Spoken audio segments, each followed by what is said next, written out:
ਦੋਸਤੋ ਪੰਜਾਬੀ ਟ੍ਰਿਬਿਊਨ ਦੇ ਰੋਜ਼ਾਨਾ ਪ੍ਰੋਗਰਾਮ ਵੇਲੇ ਦੀ ਗੱਲ ਵਿੱਚ ਤੁਹਾਡਾ ਸਵਾਗਤ ਹੈ।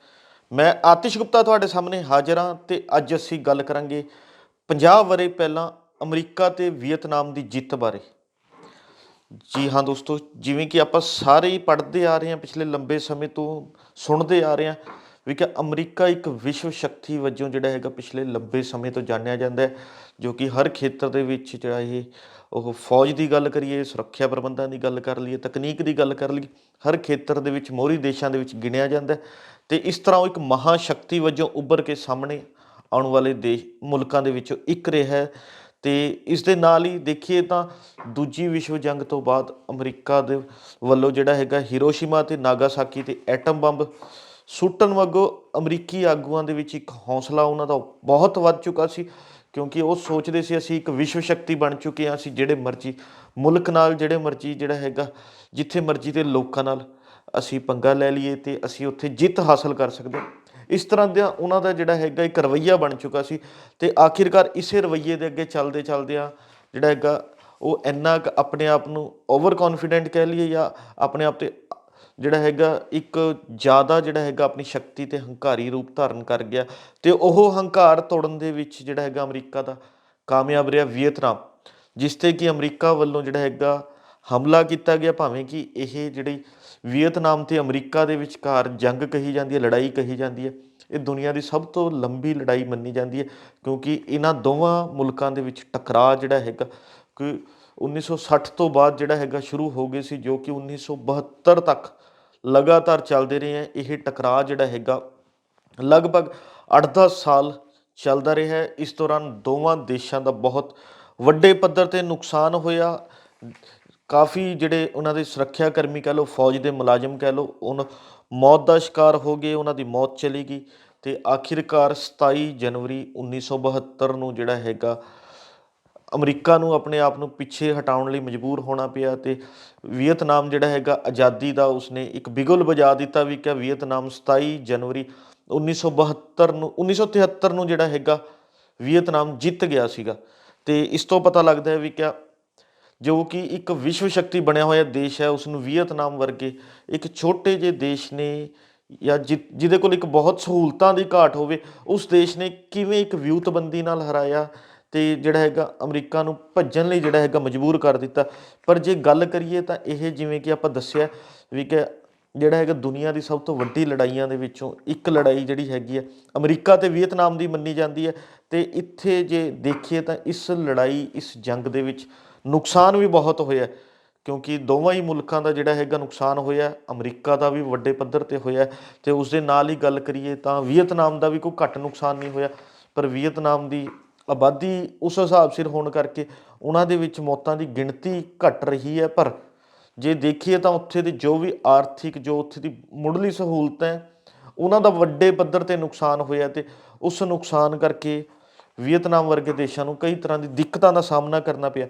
ਪਰ ਜੇ ਗੱਲ ਕਰੀਏ ਇਸ ਲੜਾਈ ਦੀ, ਤਾਂ ਇਸ ਲੜਾਈ ਦੇ ਵਿੱਚ ਜਿਹੜਾ ਹੈਗਾ ਅੰਨ੍ਹੇਵਾਹ ਬੰਬ ਬਰੂਦ ਜਿਹੜਾ ਹੈਗਾ ਇੱਕ ਦੂਜੇ 'ਤੇ ਸੁੱਟੇ ਗਏ। ਜ਼ਿਆਦਾਤਰ ਜਿਹੜੇ ਹੈਗੇ ਬਰੂਦ ਅਮਰੀਕਾ ਵੱਲੋਂ ਜਿਹੜਾ ਹੈਗਾ ਵੀਅਤਨਾਮ 'ਤੇ ਸੁੱਟੇ ਗਏ। ਅਤੇ ਜੋ ਅੰਕੜਿਆਂ ਤੋਂ ਪਤਾ ਲੱਗਦਾ ਵੀ ਕਿ ਅਮਰੀਕਾ ਵੱਲੋਂ ਇਸ ਜੰਗ ਦੇ ਵਿੱਚ ਵੀਅਤਨਾਮ ਦੇ ਉੱਤੇ ਲਗਭਗ 40,000 ਟਨ ਗੋਲਾ ਬਰੂਦ ਜਿਹੜਾ ਹੈਗਾ ਉੱਥੇ ਦੇ ਆਮ ਨਾਗਰਿਕਾਂ ਉੱਥੇ ਲੋਕਾਂ ਉੱਤੇ ਜਿਹੜਾ ਹੈਗਾ ਇਸ ਹਮਲੇ ਦੇ ਵਿੱਚ ਵਰਤਿਆ ਗਿਆ। ਅਤੇ ਇਹ ਹਮਲਾ ਜਿਹੜਾ ਹੈਗਾ ਜ਼ਿਆਦਾਤਰ ਜਿਹੜਾ ਹੈਗਾ ਪੀਕ ਟਾਈਮ 'ਤੇ ਦੇਖੀਏ ਤਾਂ 1972 ਦੇ ਵਿੱਚ 18 ਦਸੰਬਰ ਤੋਂ ਲੈ ਕੇ 29 ਦਸੰਬਰ ਤੱਕ ਚੱਲਿਆ ਸੀਗਾ। ਅਤੇ ਇਹਨਾਂ ਦਿਨਾਂ ਦੇ ਵਿੱਚ ਜਿਹੜਾ ਹੈਗਾ ਕ੍ਰਿਸਮਿਸ ਦੇ ਵੀ ਤਿਉਹਾਰ ਉਹਨਾਂ ਦੇਸ਼ਾਂ ਦੇ ਵਿੱਚ, ਮੁਲਕਾਂ 'ਚ ਮਨਾਏ ਜਾ ਰਹੇ ਸੀਗੇ। ਅਤੇ ਕ੍ਰਿਸਮਿਸ ਦੇ ਤਿਉਹਾਰ ਦੇ ਬਾਵਜੂਦ ਜਿਹੜਾ ਹੈਗਾ ਇਹ ਹਮਲਾ ਹੁੰਦਾ। ਅਤੇ ਇਸ ਹਮਲੇ ਦੇ ਵਿੱਚ ਵੀਅਤਨਾਮ ਦੇ ਲਗਭਗ 2000 ਦੇ ਕਰੀਬ ਲੋਕ ਮਾਰੇ ਜਾਂਦੇ ਨੇ, ਜਿਸ 'ਚ ਔਰਤਾਂ, ਬੱਚਿਆਂ ਦੀ ਅਤੇ ਜੇ ਕਹੀਏ ਤਾਂ ਨਾਬਾਲਿਗਾਂ ਦੀ ਜ਼ਿਆਦਾ ਗਿਣਤੀ ਰਹਿੰਦੀ ਹੈ, ਔਰਤਾਂ ਦੀ ਜ਼ਿਆਦਾ ਗਿਣਤੀ ਰਹਿੰਦੀ ਹੈ।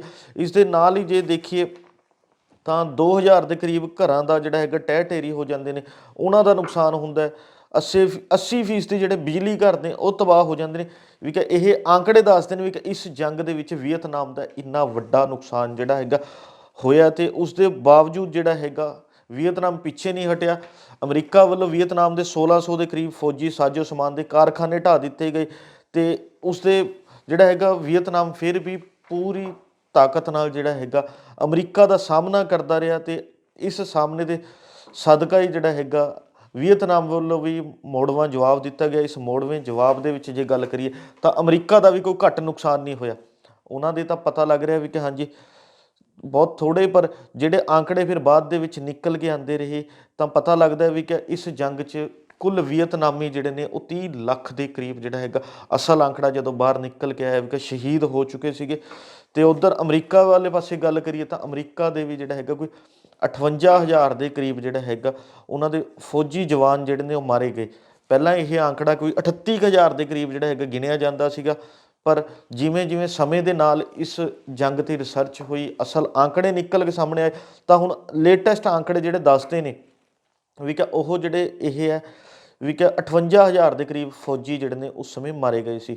ਪਰ ਜੇ ਗੱਲ ਕਰੀਏ ਤਾਂ 1968 ਦੇ ਵਿੱਚ ਤਾਂ ਵੀਅਤਨਾਮ ਵਿੱਚ ਅਮਰੀਕੀ ਫੌਜੀਆਂ ਦੀ ਗਿਣਤੀ ਵੀ ਕੋਈ ਘੱਟ ਨਹੀਂ ਸੀਗੀ, ਜੋ 5,30,000 ਦੇ ਕਰੀਬ ਸੀਗੀ, ਜੋ ਕਿ 1972 ਦੇ ਵਿੱਚ ਸਿਰਫ 24,000 ਰਹਿ ਗਈ ਸੀ।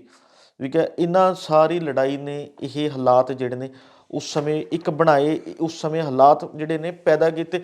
ਪਰ ਜਿਵੇਂ ਵੀਅਤਨਾਮ ਨੇ ਅਮਰੀਕਾ ਦਾ ਸਾਹਮਣਾ ਕੀਤਾ, ਜੋ ਡਟ ਕੇ ਸਾਹਮਣਾ ਕੀਤਾ, ਉਸ ਸਾਹਮਣੇ ਤੋਂ ਬਾਅਦ ਆਖਿਰਕਾਰ ਅਮਰੀਕਾ ਨੂੰ ਜਿਹੜਾ ਹੈਗਾ ਪਿੱਛੇ ਹਟਣ ਲਈ ਮਜਬੂਰ ਹੋਣਾ ਪਿਆ। ਅਤੇ ਜੇ ਦੇਖੀਏ ਤਾਂ ਜਿਹੜਾ ਹੈਗਾ ਇਸ ਸੰਬੰਧੀ ਜਿਹੜਾ ਇੱਕ ਸੰਧੀ ਵੀ ਹੋਈ, ਜੋ ਕਿ ਪੈਰਿਸ ਦੇ ਵਿੱਚ ਜਿਹੜਾ ਹੈਗਾ ਸੰਧੀ ਕੀਤੀ ਗਈ ਸੀਗੀ।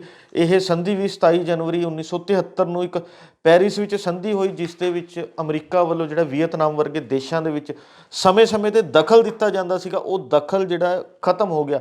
ਇਹ ਵੀਅਤਨਾਮ ਵਰਗੇ ਦੇਸ਼ ਹੈ ਉਹ ਇੱਕ ਇੰਡੀਪੈਂਡੈਂਟ ਦੇਸ਼ਾਂ ਦੀ ਗਿਣਤੀ ਦੇ ਵਿੱਚ ਆ ਗਏ, ਇੱਕ ਵੱਖਰੇ ਦੇਸ਼ ਬਣ ਗਏ। ਅਤੇ ਅੱਜ ਜਿਹੜਾ ਹੈਗਾ ਉਸ ਘਟਨਾ ਨੂੰ ਜਾਂ ਵੀਅਤਨਾਮ ਦੀ ਆਜ਼ਾਦੀ ਨੂੰ ਕਹਿ ਲਈਏ 50 ਸਾਲ ਪੂਰੇ ਹੋ ਚੁੱਕੇ ਨੇ। ਅਤੇ 50 ਸਾਲਾਂ ਦੇ ਨਾਲ ਹੀ ਵੀਅਤਨਾਮ ਜਿਹੜਾ ਹੈਗਾ ਕਦੀ ਪਿਛੜੇ ਦੇਸ਼ਾਂ ਦੇ ਵਿੱਚ ਗਿਣਿਆ ਜਾਂਦਾ ਸੀ, ਪਿਛੜੇ ਮੁਲਕਾਂ 'ਚ ਗਿਣਿਆ ਜਾਂਦਾ ਸੀ, ਪਰ ਅੱਜ ਜਿਹੜਾ ਹੈਗਾ ਵੀਅਤਨਾਮ ਦਾ ਜਿਹੜਾ ਹੈਗਾ ਇੱਕ ਮਜ਼ਬੂਤ ਦੇਸ਼ ਵਜੋਂ ਉੱਭਰ ਰਿਹਾ।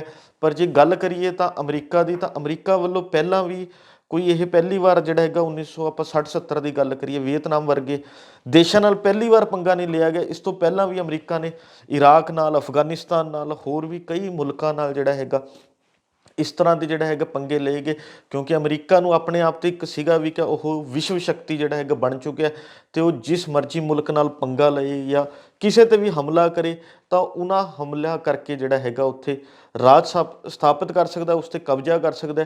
ਕਿਉਂਕਿ ਅਮਰੀਕਾ ਵੱਲੋਂ ਪਹਿਲਾਂ ਤੋਂ ਹੀ ਜਿਹੜਾ ਇੱਕ ਉਹਨਾਂ ਦੀ ਰਣਨੀਤੀ ਰਹੀ ਹੈ ਵੀ ਕਿ ਉਹ ਅਜਿਹੇ ਛੋਟੇ-ਛੋਟੇ ਦੇਸ਼ਾਂ ਦੇ, ਛੋਟੇ-ਛੋਟੇ ਮੁਲਕਾਂ 'ਤੇ ਜਿਹੜਾ ਹੈਗਾ ਕਬਜ਼ੇ ਕਰਕੇ ਉਹਨੂੰ ਆਪਣੇ ਅਧੀਨ ਲੈ ਕੇ ਉੱਥੇ ਬਸਤੀਵਾਦੀ ਸਿਸਟਮ ਜਿਹੜਾ ਹੈਗਾ ਸ਼ੁਰੂ ਕਰ ਦਿੰਦੇ ਸੀ। ਇਹੀ ਹਾਲ ਜਿਹੜਾ ਵੀਅਤਨਾਮ 'ਚ ਵੀ ਸੀਗਾ ਵੀ ਕਿ ਇੱਕ ਬਸਤੀਵਾਦੀ ਸਿਸਟਮ ਜਿਹੜਾ ਹੈਗਾ ਉੱਥੇ ਬਣ ਚੁੱਕਾ ਸੀਗਾ। ਪਰ ਵੀਅਤਨਾਮ ਨੇ ਪਹਿਲਾਂ ਜਿੱਥੇ ਬਸਤੀਵਾਦੀ ਸਿਸਟਮ ਦੇ ਖਿਲਾਫ ਇੱਕ ਲੰਬੀ ਲੜਾਈ ਲੜੀ, ਅਤੇ ਫਿਰ ਉਸ ਤੋਂ ਬਾਅਦ ਅਮਰੀਕਾ ਦੇ ਖਿਲਾਫ ਵੀ ਜਿਹੜਾ ਇਹ ਲੜਾਈ ਲੜੀ ਹੈ। ਪਰ ਜੇ ਗੱਲ ਕਰੀਏ ਤਾਂ ਅਮਰੀਕਾ ਵੱਲੋਂ ਇਸ ਤਰ੍ਹਾਂ ਦੀ ਲੜਾਈਆਂ ਦੇ ਪਿੱਛੇ ਕਈ ਤਰ੍ਹਾਂ ਦੇ ਕਾਰਨ ਜਿਹੜੇ ਸਾਹਮਣੇ ਆ ਰਹੇ ਨੇ, ਕਿਉਂਕਿ ਅਮਰੀਕਾ ਵੱਲੋਂ ਅਕਸਰ ਜਿਹੜਾ ਹੈਗਾ ਛੋਟੇ-ਛੋਟੇ ਮੁਲਕਾਂ ਨੂੰ ਨਿਸ਼ਾਨਾ ਬਣਾਇਆ ਜਾਂਦਾ। ਤਾਂ ਉਸ ਤੋਂ ਜਿਹੜਾ ਹੈਗਾ ਕਈ ਜੇ ਗੱਲ ਕਰੀਏ ਤਾਂ ਇੰਟਰਨੈਸ਼ਨਲ ਲੈਵਲ 'ਤੇ ਜਿਹੜੇ ਬੁੱਧੀਜੀਵੀ ਵਰਗ ਹੈ ਜਾਂ ਜੋ ਮਾਹਰ ਨੇ ਜਿਹੜੇ ਇਹਨਾਂ ਵਿਸ਼ਿਆਂ 'ਤੇ ਰਿਸਰਚ ਕਰਦੇ ਨੇ, ਤਾਂ ਉਹਨਾਂ ਦਾ ਮੰਨਣਾ ਵੀ ਕਿ ਅਮਰੀਕਾ ਵੱਲੋਂ ਜਾਣ ਬੁੱਝ ਕੇ ਜਿਹੜਾ ਹੈਗਾ ਵਿਸ਼ਵ ਭਰ ਦੇ ਵਿੱਚ ਇੱਕ ਅਮਨ ਅਤੇ ਕਾਨੂੰਨ ਦੀ ਜਿਹੜੀ ਸਥਿਤੀ ਹੈ, ਜੋ ਹਾਲਾਤ ਨੇ ਉਹਨਾਂ ਨੂੰ ਭੰਗ ਕਰਨ ਦੀ ਕੋਸ਼ਿਸ਼ ਕੀਤੀ ਜਾਂਦੀ ਹੈ। ਇਸੇ ਦੇ ਚੱਲਦਿਆਂ ਜਿਹੜਾ ਹੈਗਾ ਅਮਰੀਕਾ ਵੱਲੋਂ ਆਪਣੇ ਉੱਥੇ ਮੁਲਕ ਦੇ ਵਿੱਚ ਵੀ ਹਰ ਵਿਅਕਤੀ ਨੂੰ ਹਥਿਆਰ ਰੱਖਣ ਦੀ ਜਿਹੜਾ ਆਜ਼ਾਦੀ ਦਿੱਤੀ ਹੋਈ ਹੈ, ਪ੍ਰਵਾਨਗੀ ਦਿੱਤੀ ਹੋਈ ਹੈ। ਉੱਥੇ ਦਾ ਸੰਵਿਧਾਨ ਇਹ ਗੱਲ ਕਹਿੰਦਾ ਵੀ ਕਿ ਹਰ ਕੋਈ ਜਿਹੜਾ ਹੈਗਾ ਆਪਣੇ ਕੋਲ ਹਥਿਆਰ ਰੱਖ ਸਕਦਾ ਹੈ। ਉਸੇ ਦੇ ਚੱਲਦਿਆਂ ਜੇ ਪਿਛਲੇ ਕੁਝ ਸਮੇਂ 'ਤੇ ਨਜ਼ਰ ਮਾਰੀਏ ਤਾਂ ਅਮਰੀਕਾ ਵਿੱਚ ਰੋਜ਼ਾਨਾ ਕਤਲ ਵਰਗੀਆਂ ਘਟਨਾਵਾਂ ਕਿੰਨੀਆਂ ਵੱਡੀਆਂ ਪੱਧਰ 'ਤੇ ਹੋ ਰਹੀਆਂ, ਕਿੰਨੀਆਂ ਘਟਨਾਵਾਂ ਸਾਨੂੰ ਦੇਖਣ ਨੂੰ ਮਿਲ ਰਹੀਆਂ। ਹਾਲੇ ਇਹਨਾਂ ਘਟਨਾਵਾਂ ਦੇ ਬਾਵਜੂਦ ਵੀ ਅਮਰੀਕਾ ਵਰਗੇ ਦੇਸ਼ ਜਿਹੜਾ ਹੈਗਾ ਕੁਝ ਵੀ ਸਮਝਣ ਨੂੰ ਤਿਆਰ ਨਹੀਂ, ਕੁਝ ਕਹਿਣ ਨੂੰ ਤਿਆਰ ਨਹੀਂ ਹੈ। ਉਹਨਾਂ ਦਾ ਬਸ ਮੁੱਖ ਮਕਸਦ ਹੈ ਵੀ ਕਿ ਆਪਣੇ ਆਪ ਨੂੰ ਵਿਸ਼ਵ ਸ਼ਕਤੀ ਬਣਾਉਣ ਲਈ ਕਿਵੇਂ ਜਿਹੜੇ ਛੋਟੇ-ਛੋਟੇ ਮੁਲਕ ਹੈ ਉਹਨਾਂ ਨੂੰ ਤਬਾਹ ਕੀਤਾ ਜਾ ਸਕੇ ਜਾਂ ਆਪਣੇ ਅਧੀਨ ਲਿਆਂਦਾ ਜਾ ਸਕੇ। ਇਸ ਰਣਨੀਤੀ 'ਤੇ ਅਮਰੀਕਾ ਕੰਮ ਕਰ ਰਿਹਾ, ਅਤੇ ਉਸ ਦਾ ਹੋਰ ਜੇ ਗੱਲ ਕਰੀਏ ਤਾਂ ਜੋ ਚੀਜ਼ ਨਿਕਲ ਕੇ ਸਾਹਮਣੇ ਆ ਰਹੀ ਹੈ, ਅਮਰੀਕਾ ਦਾ ਮੁੱਖ ਮਕਸਦ ਇਹ ਵੀ ਹੈ ਕਿ ਕਿਵੇਂ ਦੇਸ਼ਾਂ ਨੂੰ, ਹੋਰਨਾਂ ਦੇਸ਼ਾਂ ਨੂੰ ਜਿਹੜਾ ਹਥਿਆਰ ਵੇਚੇ ਜਾਣ। ਅਤੇ ਅਮਰੀਕਾ ਵੱਲੋਂ ਅਕਸਰ ਕੋਈ ਵੀ ਜੇਕਰ ਦੇਖੀਏ ਦੋ ਮੁਲਕਾਂ ਦੀ ਲੜਾਈ ਹੁੰਦੀ ਹੈ, ਅਮਰੀਕਾ ਕਿਸੇ ਨਾ ਕਿਸੇ ਇੱਕ ਮੁਲਕ ਦੇ ਪਿੱਛੇ ਖੜ੍ਹਾ ਜ਼ਰੂਰ ਦਿਖਾਈ ਦਿੰਦਾ, ਜੋ ਉਹਨਾਂ ਨੂੰ ਹਥਿਆਰਾਂ ਦੀ ਜਾਂ ਹੋਰ ਜਿਹੜਾ ਹੈਗਾ ਸਪਲਾਈ ਕਰ ਰਿਹਾ ਹੁੰਦਾ।